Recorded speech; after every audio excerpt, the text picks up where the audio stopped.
Hello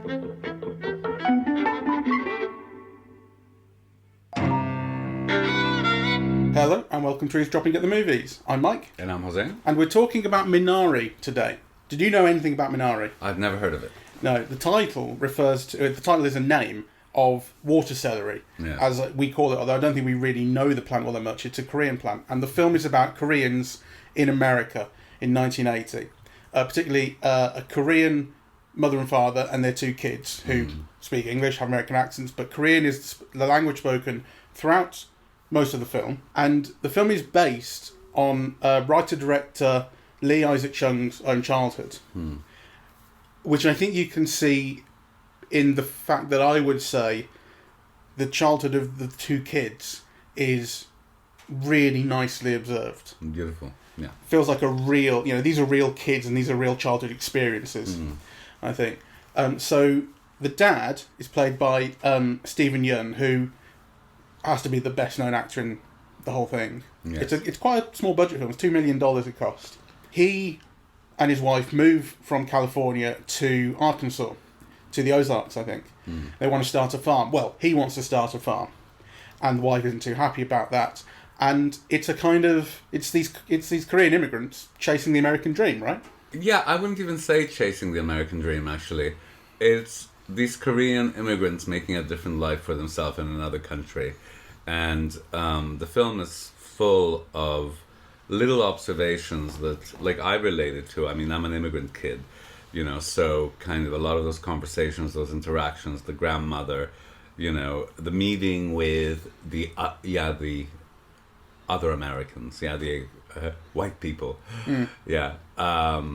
all of that really resonated with me. Yeah, I felt it probably would. Yeah, it really rang true to me. So it isn't so much that they're following the American dream, I don't think.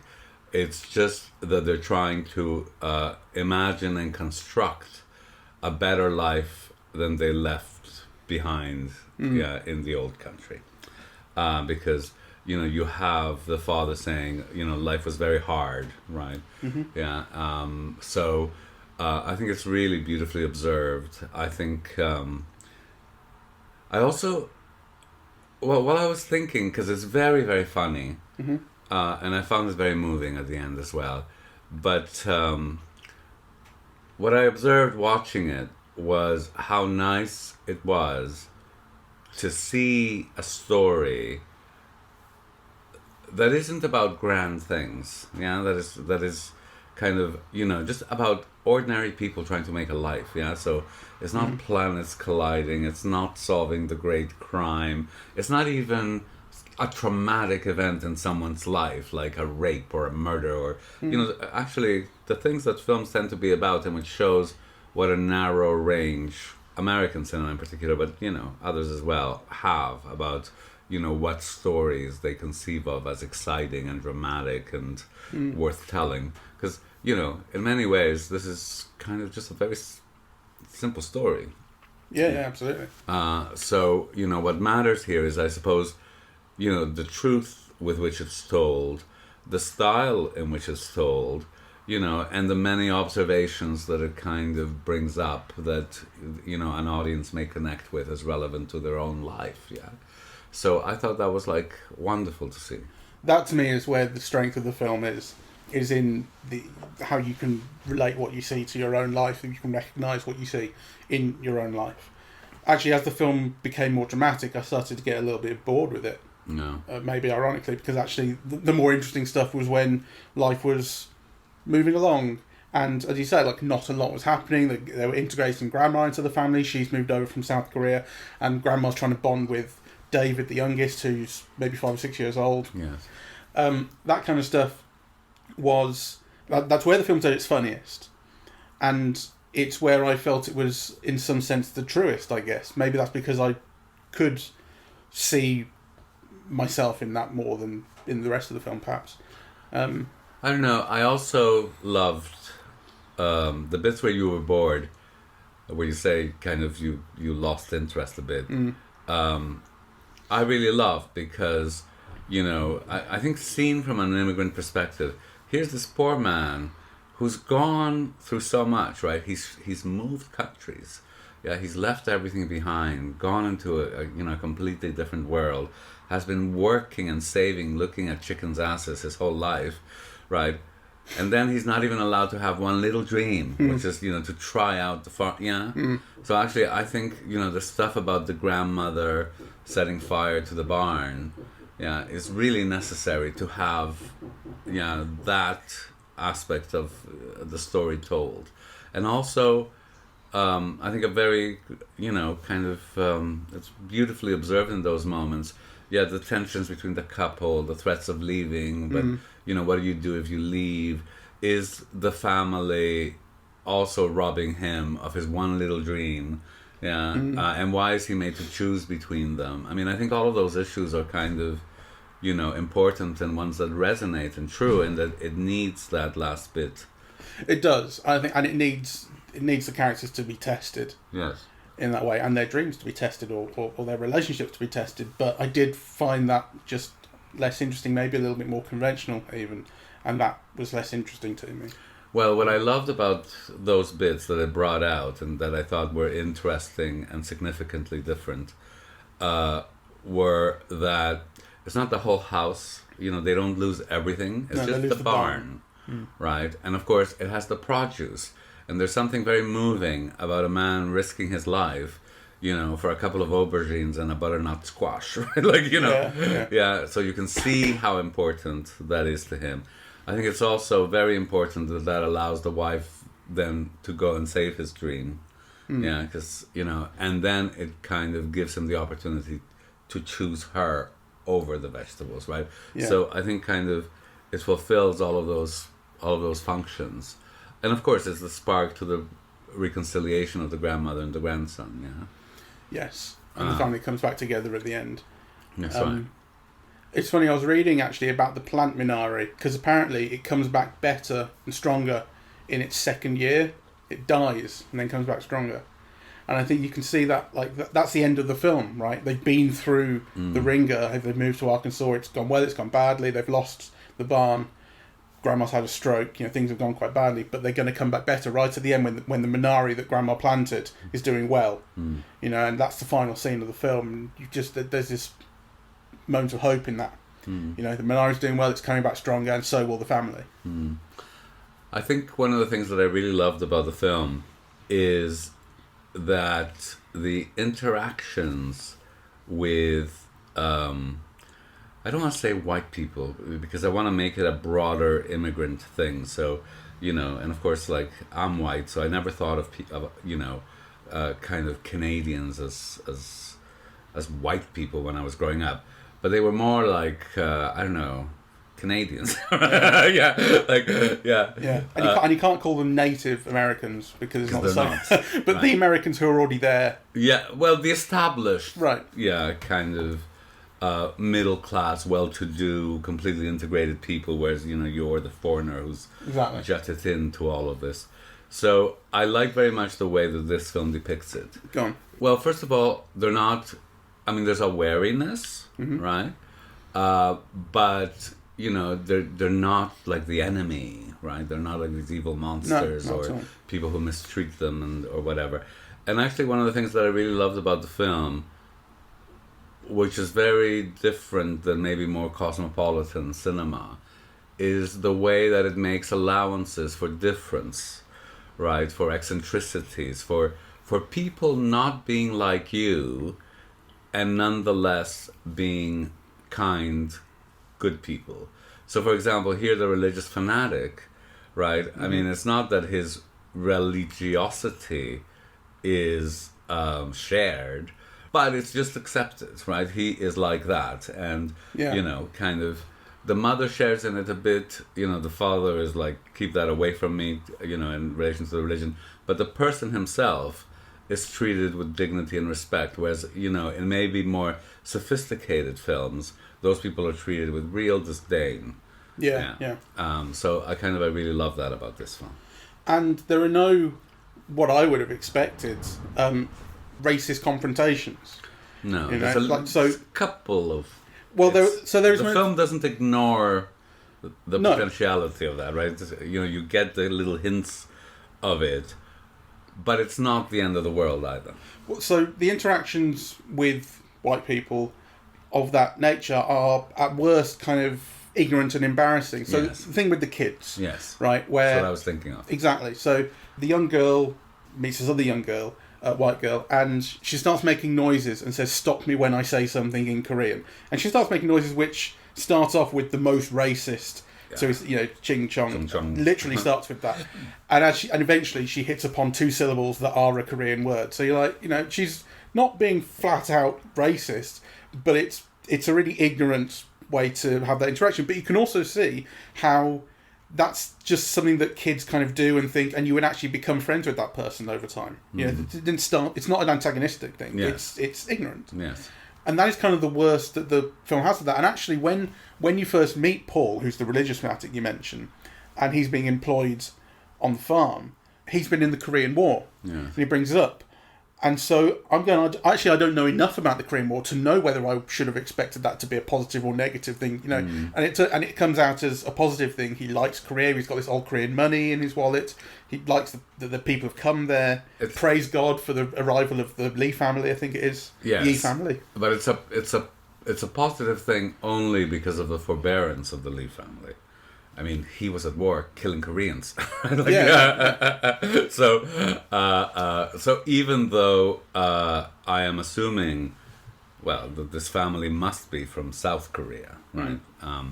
But nonetheless, it's interesting because, you know, at the beginning of the film, all of those incidents raise tension, you know, but the film doesn't go there. You know, it chooses to go into I don't know, a brighter path. So it's not that the film ignores the potentiality of all of those things. And certainly, I'm sure if you're growing up Korean in Arkansas, you will confront some kind of racism inevitably, right? Well, it's possible. See, I was going to say the opposite, actually. It's possible that this is actually reflective of what it is to grow up as a kid and be protected from that kind of stuff by your parents. That's very interesting because, you know, you definitely, through most of it... No, actually, that's not true. Because one of the things I was remarking, and I was trying to think about how to talk about it, but the film has this very interesting shifts in point of view. Yeah, where, you know, all of a sudden you're realizing, oh, this is the kid's point of view on this. You know, this is the kid seeing this, right? And then it's the grandmother, and then it's like kind of an objective, shot. And you do also move from the father and the mother's perspective and understanding on things. The only one who gets left out is really the sister. Yeah, she doesn't get much of a look in. Yeah. But actually, so these shifts in point of view where you feel you're sharing the perspective, it's not a literal... Well, sometimes it is literally a point of view, a child seeing something. But I mean more the film's point of view is sometimes aligned with the child, sometimes aligned with the parents and so on. And I thought that was kind of, you know, very elegant and seamless, you know, because you do get a wider view through these shifting perspectives on the developing action. But I think what I mean by this reflecting what it is to be a child growing up is the writer-director actually growing up at this time. You know, his experience may have been very positive, actually free of these kind of confrontations, and so they don't make their way into his film. I don't believe that. I mean, having been an immigrant kid myself and having had a very happy childhood, you know, you have a happy childhood, but those kinds of racisms are thing you overcome. I mean, you know, we used to get beaten up on the streets by gangs of kids just because we were foreigners. So, I mean, it might be difficult to do in Arkansas, but I'm sure you don't grow up in Arkansas without having some incident or other. Yeah, sure. Still. Yes, and I wasn't a visible minority in the way that he would have been. I mean, I do think that there is something about numbers. Okay. So I do feel that minorities only become a threat when they're a social formation or a large enough social formation. I mean, kind of, you know, an individual family isn't necessarily seen as threatening. It's seen maybe as exotic and something worth knowing or whatever. You know, when you have like 3,000 Koreans coming into your town, that might be a different issue, right? They are the only Koreans in this. Yeah, well, you meet another few Koreans in the chick sexing. I know, but place she says, but you don't see them. She literally says there are 14 of us. Yeah, and you don't see them again outside of that. So in wider society, they're present in the film. Yeah. So yeah, that's interesting. Although, mind you, I mean, I did see. I saw some phone video the other week of some black family in I don't know, I forget the states, one of the southern states that was being harassed by their white neighbours, and they were the only kind of black family there. Like, it's still, yes, it can still be very fucking nice. And actually, maybe, and this is to draw a line between different racisms, but maybe it depends on the race sometimes. And some races are not seen as threatening as others. Of course, there is that as well. But I think what I wanted to say is that it's not that these things are absent from the film. Yeah, there are little hints, but that's not where the film's focus is. No, absolutely not. And I loved it. I mean, it's full of observations. I mean, I thought, for example, it's so interesting that, when the grandmother moves in, she's made to share the bedroom with the boy, right? Which I thought was interesting because, for example, in my own case, it was with the girl, which makes more sense to me. But in your case, was the girl younger? Is your sister younger than you? Yes. Right. Maybe it's the sharing with the youngest person. Ah, that could be. Because David's younger than his sister here. Yeah, so that might be. But the other thing is that the boy is treated as a little prince and given the bed, and the grandmother is given the floor. My grandmother had a bed. But then when the grandmother gets ill, she takes over the bed, right? So it is like this taking over of the boy's space, yeah? Yeah. Did you see the decision get made as to who was taking the bed in the first place? I don't remember. Did the grandma give it up to the kid? I don't think it's something that you're told or that is discussed. You just see. Yeah. Yeah. Because the thing that's interesting about grandma is, and David says this at one point, you're not a real grandma, right? Yeah. And she is obviously literally genetically the grandma, but she doesn't act like it. No. Okay, so David says grandmas aren't supposed to swear, they're not supposed to watch wrestling, they're not supposed to this, that, and the other. It's all stuff that grandma does. You're supposed to bake me cookies. Exactly. Right? So she's this fun grandma that is, and she wearing men's underwear is one of the things. She's not behaving like you would expect of a grandma, and maybe kind of giving up the bed to the younger son because she loves the hell out of that kid. Yeah. And you see it every time you see him, and they have struggles kind of bonding. But to me, my assumption at least was, she's given the bed to the kid. She's like, I've slept in worse places than this. I'm having the floor. Possibly, but we don't. I mean, that is not part of the story. No. What is part of the story is ideas of what a grandmother is and should be, and why this grandmother is great. Yeah. And the developing bond between the grandmother and the grandson, I thought all of that was just lovely. And the child is A, so beautiful, and B, so good, yeah? Yeah, and he's so well taken care of, right? The image of him, this young Korean kid, wearing those shorts and those cowboy boots, I mean, that is an image to remember, right? Yeah. And which makes so much sense. I mean, this young boy is going to grow up to be an American, right? So I just love that image. It's it's wonky and out of place, and and yet it kind of completely makes sense. I loved the performance by who's the actor? Which actor? Who played the father? Stephen Young. I mean, he was marvelous. Because he's so stoic and he's got a certain kind of elegance, actually. And he conveyed all the, the silence, the repression, the kind of machismo, really, about, wanting to have all of the family's problems on his shoulders alone. The way he stands rigidly. And you also see, his love for his family and his children, but also a kind of an inner need or, kind of a propulsion. I thought that, that moment where he's worked so hard he can't lift his arms, and, the wife washes his hair, and, the way that the hair was falling, kind of just really powerful. I thought it was a beautiful performance, actually. Yeah, good. That's good. He's very good. He was in Sorry to Bother You, in fact, which I was saying to you just before. I watched the other day again. Uh-huh. He's the sort of one of the unionising agitators. Okay, how interesting.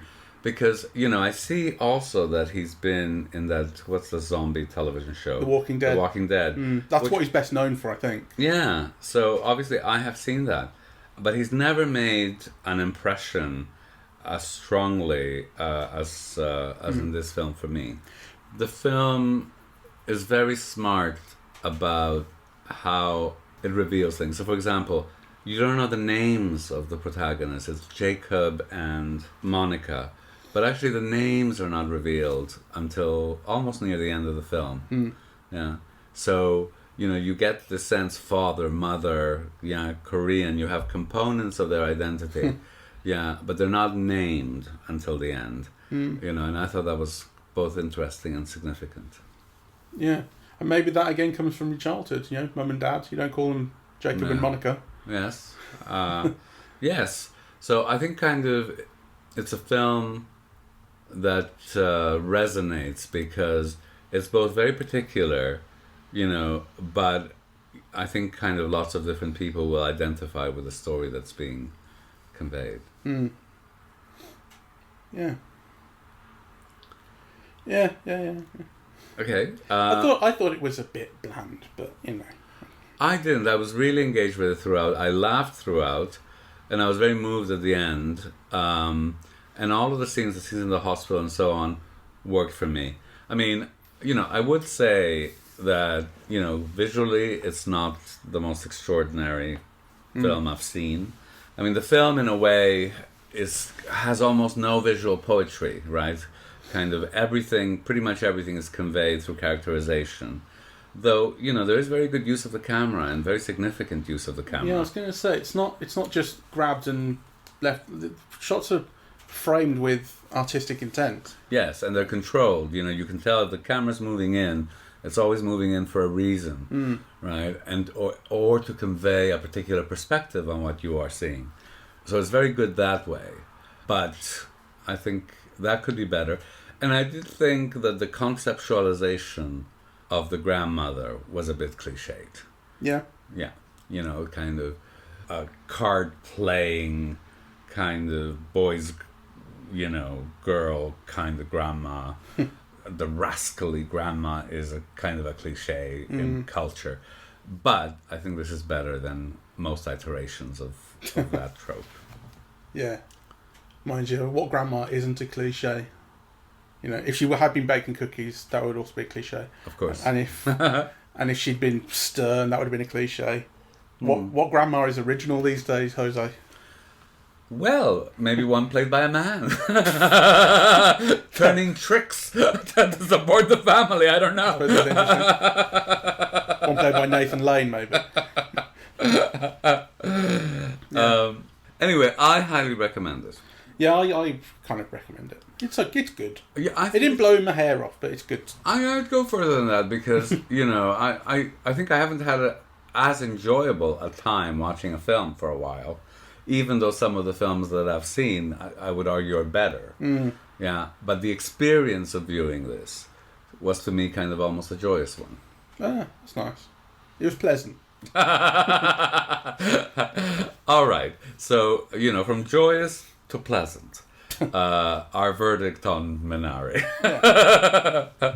So thank you very much for listening. We are eavesdropping at the movies, and we are on Apple Podcasts, Spotify, Google Podcasts, SoundCloud and YouTube. On social media, we're on Facebook and Twitter at Eavesdrop Movies. And the website is eavesdroppingatthemovies.com. Thank you very much for listening. Bye-bye.